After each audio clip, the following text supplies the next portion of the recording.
10 बहू का जंगल में पेड़ में बसा ससुराल। माँ जी, हमारा पेड़ घर पके हुए फलों से लदा पड़ा है, इसीलिए मैंने सोचा कि क्यों ना इनका स्वाद आपको चखा दूं। ये फल तो देखने में कितने ताजे और मीठे लग रहे हैं। कितने दिनों बाद आज फलों का असली स्वाद चखने को मिला है, वरना बाहर बिकने वाले फलों में ऐसा स्वाद नहीं होता। ऐसा इसलिए है माँ जी, क्योंकि लोग ज्यादातर घटिया क्वालिटी के फलों को महंगे दामों पर बेचते हैं और कई बार उनमें तो मिलावट की जाती है। शालिनी अपनी सास भवानी के साथ उनके पेट घर के ताजे मीठे फल खाते हुए बातें कर रही थी। वहीं दूसरी तरफ भवानी की बाकी 9 बहुएं भी अलग अलग कामों में लगी हुई थी।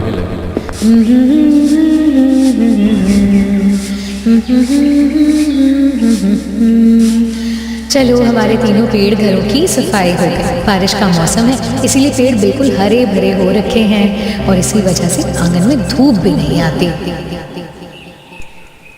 गीता तीनों पेड़ घरों के बाहर बनी लकड़ी की बाउंड्री को ठीक करने लगी कि तभी वहां पर एक भेड़िया आ गया। गीता चिल्लाती हुई पेड़ घर के अंदर चली गई और उसने तुरंत दरवाजा बंद कर लिया। उसके इस तरह चिल्लाने से सभी बहुएं दौड़कर समय पर अंदर चली गईं, नहीं तो वो भेड़िया उन पर हमला कर सकता था। जैसे भेड़िए ने चूल्हे में जलती आग को देखा तो वो वहां से डरकर भाग गया। भेड़िए के जाने के कुछ देर बाद बहुएं फिर से घर से बाहर आई। हमारे पेड़ घर में सुकून तो है, लेकिन यहाँ पर जंगली जानवरों का खतरा भी बना रहता है। सही कह रही हो आनंदी, हमें सावधान रहना चाहिए। हम जंगल के बीच रहकर लापरवाही नहीं बरत सकते। यही सोचते हुए बहुओं ने पेड़ घर के चारों तरफ कपड़ा लिपटी हुई लकड़ियों की मशालें जलाकर लगा दी, जिससे जंगली जानवरों के आने की रोक हो गई। लेकिन सवाल ये था कि वो 10 बहुएं का जो ससुराल था, आखिर जंगल के बीचों बीच पेड़ों में घर बनाकर क्यों रह रहा था? आखिर किस मजबूरी पर उन्हें इंसानों की बसावट को छोड़ जंगली जानवरों के बीच आकर रहना पड़ा? जानने के लिए चलते हैं कहानी में थोड़ा पीछे। बहू, घर में पीने को पानी नहीं है, आज तुम पानी लाना भूल गए क्या? नहीं माँ जी, हम सभी सुबह ही कुएं से मटके भर भर के पानी लाए थे, लेकिन कपड़े धोने में सारा पानी खत्म हो गया। हे भगवान, कभी तो दिमाग से काम ले लिया करो। सारा पानी कपड़े धोने में खत्म कर दिया। अरे कम से कम पानी एक मटका तो छोड़ देती। हाय, प्यास की वजह से हलक सूखा जा रहा है। आप चिंता मत कीजिए माँ जी, हम दोबारा पानी भर कर ले आएंगे। क्या कह रही हो? कुआं यहाँ से लगभग 1 किलोमीटर दूर पर है। इतने में तो प्यास से मेरी जान निकल जाएगी। शुभ शुभ बोलिए ना माँ जी, और लीजिए ना पानी पीजिए। मैं आटा गूंथ रही थी ना, थोड़ा पानी बच गया, आप ये पी लीजिए। हाय बहू, तूने तो मेरी जान बचा ली। इसके बाद भवानी ने पानी पिया और फिर आराम करने चली गई। भवानी की 10 बहुएं भवानी के साथ एक छोटे कच्चे घर में रहा करती थी, जो कि बसावट से काफी दूरी पर बना हुआ था। 10 बहुओं के पति घर से बहुत दूर बाहर काम किया करते और बड़ी मेहनत से कुछ पैसे कमा लिया करते, जिससे उन सभी को 2 वक्त की रोटी नसीब हो पाती। इस इलाके में दूर दूर तक भवानी के कच्चे घर के अलावा और कोई भी घर नहीं था। मानो वो जैसे दुनिया से बिल्कुल कट के जिंदगी जी रहे थे। माँ जी, आप देख रही हैं, 1-2 बारिश के आने से दीवारों पर कितनी गहरी दरारें पड़ गई हैं। सही कह रही हो अंजना, कितनी मुश्किल से तो बारिश होने से कुछ ठंडा मौसम हुआ है, लेकिन देखो इसका नतीजा क्या निकल कर आया। माँ जी, मुझे ऐसा लगता है कि हमारा ऐसे घर में रहना ठीक नहीं है। क्या पता कब इसकी 4 दीवारें हम पर ही गिराएं। अच्छा, तो फिर तू ही बता कि हम यहाँ से कहाँ जाएं? हाँ, अगर इतनी ही दिक्कत हो रही है तो अपने बाप से कहकर हमारे लिए मकान खड़ा करवा दे। माँ जी, मेरा वो मतलब नहीं था, आप इस तरह रोइए मत। तू तू कौन होती है मुझे बताने वाली कि मैं रोऊं या चुप रहूं? तुझे पता है कि कितनी मुश्किल उठाकर मैंने अपने 10 बेटों को इस कच्चे मकान में पाल पोस कर बड़ा किया। तुझे क्या पता मेरे साथ क्या क्या हुआ? जानना चाहती है? तुम्हारे पिताजी ने मेरे बारे में जरा भी नहीं सोचा। वो हमें इस तरह अकेले छोड़ के चले गए। अब मैं तुम सबको क्या खिलाऊंगी, कैसे पालूंगी? भवानी के पति रामानंद का एक गंभीर बीमारी के चलते देहांत हो गया, जिसकी वजह से भवानी अकेली 10 बच्चों को संभालने से मकान का किराया नहीं भर पाई और कुछ ही दिनों बाद मकान मालिक ने उन्हें घर से निकाल दिया। और अब भवानी अपने 10 बच्चों को लेकर इधर उधर भटक रही थी। चलते चलते वो बसावट की जगह से काफी दूर आ गई, जहाँ उसे एक छोटा कच्चा खंडर मकान दिखाई दिया। माँ, क्या हम यहाँ पर रहेंगे? हाँ बेटा, आज से सारी बसावट से दूर ये खंडहर झोपड़ी ही हमारा घर है। अब हम यहीं रहेंगे। भवानी ने अपने बच्चों का पेट पालने के लिए हर मुश्किल काम किया। उसे काम करने के लिए बहुत दूर चलकर जाना पड़ता, जिससे उसके पैरों में भी छाले पड़ गए। समय गुजरा और अब उसके 10 बेटे बड़े हो गए, तो फिर उन्होंने खुद काम पर जाना शुरू कर दिया। बेटों के काम पर जाने से भवानी उस अकेले बने कच्चे घर में अकेली पड़ जाती थी और घर ज्यादा दूर होने की वजह से बेटों को वापस लौटने में रात हो जाया करती।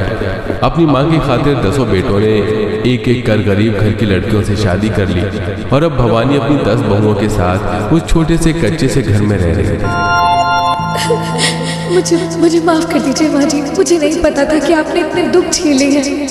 बहुओं ने मिलकर भवानी को चुप करवाया और फिर उसे खाना खिलाया। शाम को बेटे भी घर लौट आए। सभी ने खाना खाया और फिर सो गए। अगली सुबह हमेशा की तरह 10 बेटे काम पर चले गए और बहुएं घर का काम करने लगे और कुछ ही देर बाद तेज हवा चलने लगी। भाभी देखिए, कितनी काली घटा गिर के आ रही है। हवा भी कितनी तेज चल रही है। लगता है तेज तूफान आने वाला है। हाँ सुरभि, तुम जल्दी से बाहर रखा हुआ सारा सामान समेट करके घर के अंदर ले आओ और चलो रस्सी से कपड़े उतार लेती हूँ मैं।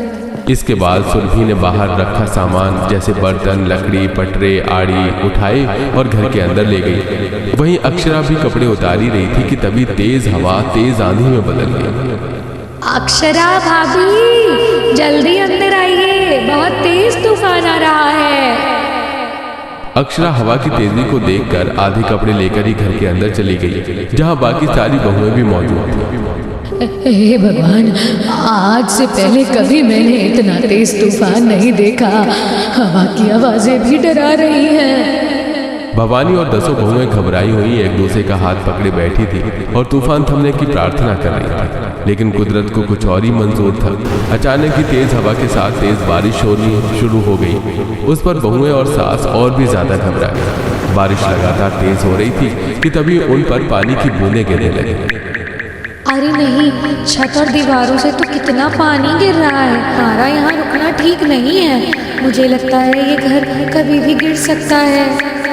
इस पर सभी बहुएं चौकन्नी हो गई। उन्होंने देखा कि छत से गिरता पानी बढ़ता जा रहा था। उन्होंने भवानी को भी अपने साथ ले जाने की कोशिश की। ये क्या कह रही हो? छोड़ो मेरा हाथ, दिख नहीं रहा बाहर कितना तेज तूफान आ रहा है। घर से बाहर निकलना ठीक नहीं होगा। माँ जी, हमें जल्दी यहाँ से निकलना होगा, नहीं तो हम सब इसके नीचे दबकर मर जाएंगे। बहुएं बड़ी ही मुश्किल से भवानी को घर से बाहर लेकर आई। बाहर आते ही उन्हें तेज बारिश और हवा के थपेड़े लगने लगे। ये देखकर उन्होंने अपने पल्लुओं से भवानी को चारों ओर से ढक लिया। हे राम, कितना तेज तूफान आ रहा है, सांस भी लेना मुश्किल हो रहा है। हाँ, मैं जल्दी से बचने का कोई ठिकाना ढूंढना होगा, नहीं तो माँ जी की तबीयत खराब हो जाएगी। 10 बहुएं भवानी को अपने पल्लुओं से ढककर चल रही थी। कुछ आगे चलकर उन्होंने पीछे मुड़कर देखा तो उनका पूरा कच्चा घर पानी में ढह चुका था। काफी देर चलने के बाद भी तूफान नहीं थमा और दूर दूर तक घर न होने की वजह से उन्हें कोई ठिकाना नहीं मिल पा रहा। बहुएं अपनी सास को पल्लुओं से ढके चले जा रही थी और चलते चलते वो एक जंगल के सामने आकर खड़ी हो गई। तूफान से बचने के लिए हमें जंगल में जाने के सिवाय और कोई रास्ता नहीं दिख रहा है। हमें यहीं रुककर इंतजार करना होगा।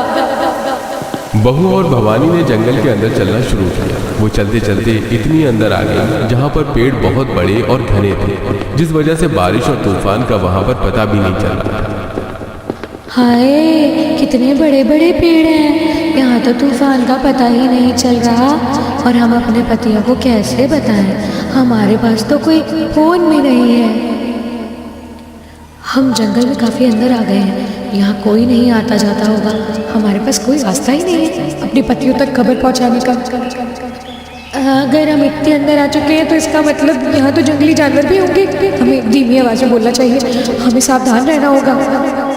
भावना और बहुएं जहाँ बैठी हुई थी वहाँ 3 पेड़ एक दूसरे के सामने खड़े हुए थे और ज़्यादा पास होने की वजह से उनके घने पत्ते और टहनियाँ आपस में मिल नहीं थी, जिसकी वजह से वहाँ बारिश और धूप के आने का कोई सवाल ही नहीं था।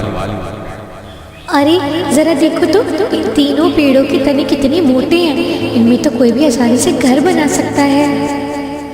हम इतनी मुश्किल में फंसे हुए हैं, हमसे हमारा घर छिन गया और तुम्हें मजाक सोच रहा है?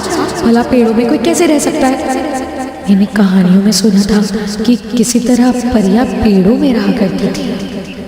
चुप करो तुम सब, पता नहीं कि हम जंगल के बीचों बीच हैं। इतना शोर मचाओगी तो कोई भी जानवर यहाँ आकर हम पर हमला कर देगा। इस पर बहुएं डरकर चुप हो गईं। फिर थोड़ी देर बाद, वैसे अब जब हमारे पास रहने को कोई ठिकाना नहीं बचा तो पेड़ों में रहने का ख्याल इतना बुरा भी नहीं है। तू हमेशा इतनी अनोखी बातें करती है ना, सिर्फ कहानियों में ही लोग पेड़ों में रहते हैं, असल जिंदगी में ऐसा नहीं होता। कही तो माँ जी, हम कहानियों में नहीं उसी तरह पेड़ बनाने की कोशिश तो कर सकते हैं, और असल में इस बात को देखा जाए तो ये मुमकिन है। सुरभि की बातों पर बहुएं सिर्फ सिर हिलाने लगी। कुछ देर में बारिश और तूफान की आवाज आना भी बंद हो गई। मुझे लगता है सुरभि सही कह रही है, क्योंकि जंगल के बाहर जाकर भटकने के सिवाय हमारे पास क्या ही बचा है अब। हाँ, और वैसे भी यहाँ कोई नहीं रहता, इसीलिए हमें ठिकाना मिलने का ख्याल छोड़ देना चाहिए। अब क्या हम जंगल में आदिवासियों की तरह रहेंगे? अब से 2 दिन बाद हमारे पति भी घर लौट आएंगे, हमें वहाँ ना देख करके वो परेशान हो जाएंगे। हमें सभी बातों का ध्यान रखना चाहिए। ठीक है, तो आप सभी यही रहिए, मैं आनंदी और राखी जाकर के कुछ देखते हैं। इसके बाद तीनों बहुएं वहां से चल दिए। वो चलते चलते जंगल के बाहरी हिस्से के काफी करीब आ गई, जहाँ पर पेड़ भी काफी हल्के थे। उन्होंने देखा कि वहाँ कुछ लकड़हारे लकड़ियाँ काट रहे थे। देखो, अगर इन्होंने हमें कुल्हाड़ियाँ दे दी तो हम अपना पेड़ घर बनाना शुरू कर सकते हैं। इस पर तीनों बहुओं ने उन लकड़हारों से कुल्हाड़ी मांगी, जिस पर जंगल में उन्हें देखकर वो सभी चौंक गए। अरे बहनों, भला तुम जंगल में क्या कर रही हो और तुम्हें कुल्हाड़ियाँ क्यों चाहिए? देखिए, ये सब अभी हम सबको नहीं पता, लेकिन अगर आप हमें कुछ कुल्हाड़ियाँ दे देंगे तो इससे हमारी बड़ी मदद हो जाएगी और हम आपके आभारी रहेंगे। लकड़हारों ने पहले एक दूसरे की तरफ देखा और फिर कुछ कुल्हाड़ियाँ उन्हें दे दी। तीनों बहुएं कुल्हाड़ियाँ लेकर वापस वहीं लौटी और भावना से इजाजत लेकर उन्होंने पेड़ों की कटाई करनी शुरू की। उन्होंने 3 पास खड़े पेड़ों के अंदर ऊपर की तरफ दरवाजे, खिड़कियाँ, दूसरी मंजिल और गैलरी बनाई और मजबूती के लिए पेड़ की छालों और लचीली टहनियों से उन्हें बांध दिया। अब हमें पेड़ के चारों तरफ लकड़ियों की बाउंड्री भी तो बनानी होगी, ताकि हमारा 3 पेड़ों से बना हुआ ये पेड़ घर एक लगे। साथ ही हमें एक दूसरे के पेड़ तक जाने का बांध भी बनाना होगा। इसके बाद सारी बहुओं ने लचीली टहनियों से लकड़ियां बांधकर बांध बना दिए और फिर आराम करने के लिए पत्तों से कुछ बिस्तर भी बनाए। यकीन नहीं होता, हमारा पेड़ घर बनकर तैयार भी हो गया। बहू ने रात को मच्छर लगने पर उन्होंने वहां नीम की पत्तियों को पत्थरों से पीसकर लेप बनाकर लगा लिया और फिर उन्हीं पेड़ घरों में रात बिताई। अगली 2 बहुओं ने जंगल के फल खाकर ही अपना गुजारा कर लिया और फिर जब अगले दिन उनके पति काम पर से लौटे तो अपने घर की ऐसी हालत देखकर पूरी तरह से टूट गए। उन्होंने काफी देर तक अपने परिवार को ढूंढा, लेकिन उन्हें उनका कोई पता नहीं मिला कि तभी अरे भाई साहब, मैं कितनी देर से देख रहा हूँ, क्या सभी बार बार यहाँ से वहाँ परेशान होकर भटक रहे हैं? क्या कोई बात है? इस पर पतियों ने लकड़हारे से अपने परिवार के बारे में पूछा। लकड़हारे को याद आया कि 2 दिन पहले उससे कुछ लड़कियां कुल्हाड़ी लेकर जंगल के अंदर गई थी। लकड़हारे ने उन्हें इस बारे में बता दिया। 10 पति तेजी से दौड़कर जंगल के अंदर गए और चलते चलते अपने परिवार के पास पहुंचे। मेरे बेटे आ गए। हमने आपको बहुत ढूंढा, हमें तो लगा था कि जैसे हमने आपको खो दिया हो। बहुएं भी अपने पतियों को देखकर रोने लगी। कुछ देर के बाद चुप होने पर उन्होंने बहुओं की बनाए पेड़ घर को देखा तो उन्हें काफी हैरानी हुई। वो अपने साथ जो सामान लेकर आए थे उसी से बहुओं ने खाना बनाकर उन्हें दिया। तुमने सच में कमाल ही कर दिया। इस पेड़ घर में तो गर्मी का आता पता भी नहीं है और तुमने सच में काफी बहादुरी से काम किया है। इसके बाद कुछ दिन और गुजरे और अब भवानी का पूरा परिवार पेड़ घर में ही रहकर अपना गुजारा कर रहा था, क्योंकि अब उनके पति उन्हें छोड़कर काम पर नहीं जाना चाहते थे। तो उन्होंने वहीं कुल्हाड़ियों से लकड़ी काटकर बेचना शुरू कर दिया। कुछ दिन बाद तीनों बड़े बड़े पेड़ों पर फल फूटने शुरू हो गए। पेड़ों पर फल आने लगे हैं। जब ये फल बन जाएंगे तो हम इन्हें भी बेच करके कुछ पैसे कमा सकते हैं। तुम ठीक कह रही हो। हम इन पेड़ों से लकड़ियां, फल और घास और ये पत्ते पास के गांव में जाकर बेच सकते हैं। इससे हमारी अच्छी कमाई होगी। और 10 पतियों ने ऐसा ही किया। उन्होंने जंगल से सबसे पास के गांव जाकर लकड़ियां, घास, पत्ते और ताजे फल बेचे, जिससे उनकी अच्छी आमदनी होने लगी। फिर एक दिन, माँ जी, हमारे पेड़ घर पर पके हुए फल लदे पड़े हैं, इसीलिए मैंने सोचा क्यों ना इनका स्वाद आपको भी चखा दूं।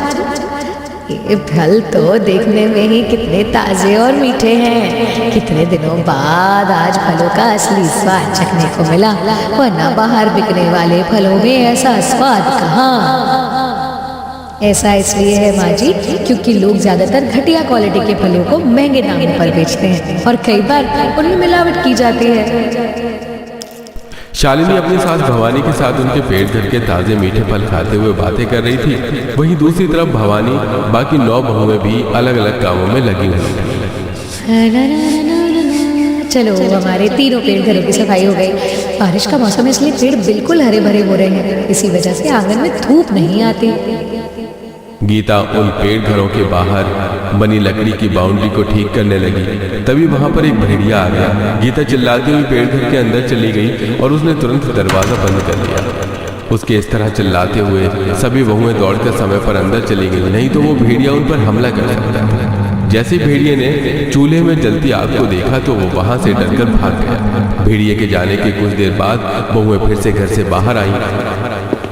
हमारे पेड़ घर में कितना सुकून है, लेकिन जंगली जानवरों का खतरा भी हर समय बना रहता है। सही कह रही हो आनंदी, हमें सावधान तो रहना चाहिए। हम जंगल के बीचों बीच रह के लापरवाही नहीं कर सकते। एक लापरवाही बहुत बड़ा हादसा कर सकती है।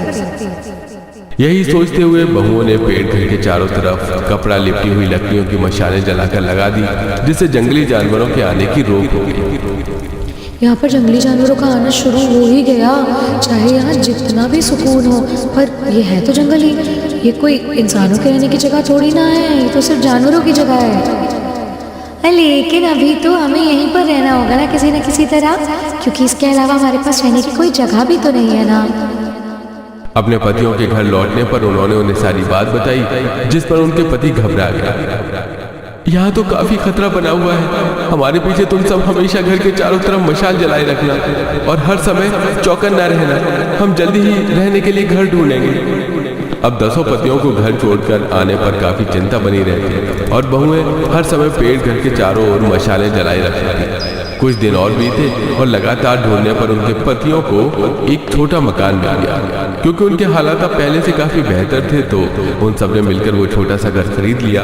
घर ढूंढने की वजह से उन्हें जंगल तक लौटने में रात हो गई। अंधेरा हो गया है, ऐसे में हम जंगल में नहीं जा सकते, लेकिन मुझे सबकी बहुत चिंता भी हो रही है। अरे हम अपने अंगोछे को लकड़ी पर लपेटकर मशाल बना सकते हैं। हम एक एक जलती हुई मशाल लेकर सावधानी से घर चलेंगे। 10 पतियों ने ऐसा ही किया। उन्होंने लकड़ी पर अपने अंगोछे लपेटकर आग लगाई और उसे लेकर जंगल के अंदर चल पड़े। वहीं भवानी और बहुएं उनके जल्दी घर न लौटने की वजह से काफी परेशान थी, लेकिन जैसे ही उन्होंने रोशनी आती देखी वो समझ गई कि ये उनके पति ही। घर लौटकर उनके पतियों ने उन्हें घर मिलने की खुशी दी, जिससे बहुओं की खुशी से आंसू भर आए। अब हमें और इस जंगल में नहीं रहना पड़ेगा। आपने सही कहा भाभी, लेकिन हमें हमारे पेड़ घर की बहुत याद आएगी। हाँ, याद तो आएगी, आखिर हमने इसे अपने हाथों से जो बनाया था और यहाँ काफी लंबे समय भी बिताया। अगले दिन बहुएं अपने नए घर में गईं और वहां की सफाई की। उन्हें पहली बार एक सजावट वाली जगह में रहने को घर मिला था। आसपास घर बने देखकर उन्हें काफी खुशी हो रही थी। वहीं उन्हें अपने पेड़ घर की याद भी आ रही थी। धीरे धीरे गांव वालों से उनकी अच्छी बोलचाल हो गई। जब उन्होंने गांव वालों को अपनी कहानी सुनाई तो इस पर उन्हें काफी हैरानी हुई। भले ही हम यहाँ रह रहे हैं, लेकिन लकड़ी, फल, घास, पत्ते लाने के लिए हमें जंगल ही जाना पड़ेगा। दसों पति जंगल से लाकर इसी तरह सामान बेचा करते। उनकी गांव में काफी अच्छी बिक्री हो रही थी। फिर एक दिन हमारे पति जंगल से सामान लेकर बेचते हैं। अब जब हमारे घर के हालात इतने सुधर गए हैं तो क्यों ना हम भी घर में कुछ काम कर लें। हाँ, हम घर में कुछ गाय पाल लेते हैं। इस पर हम घर में दूध बेचने का काम शुरू कर सकते हैं और चारा हमारे पति जंगल से ले ही आएंगे। सुरभि का आइडिया सभी को काफी अच्छा लगा।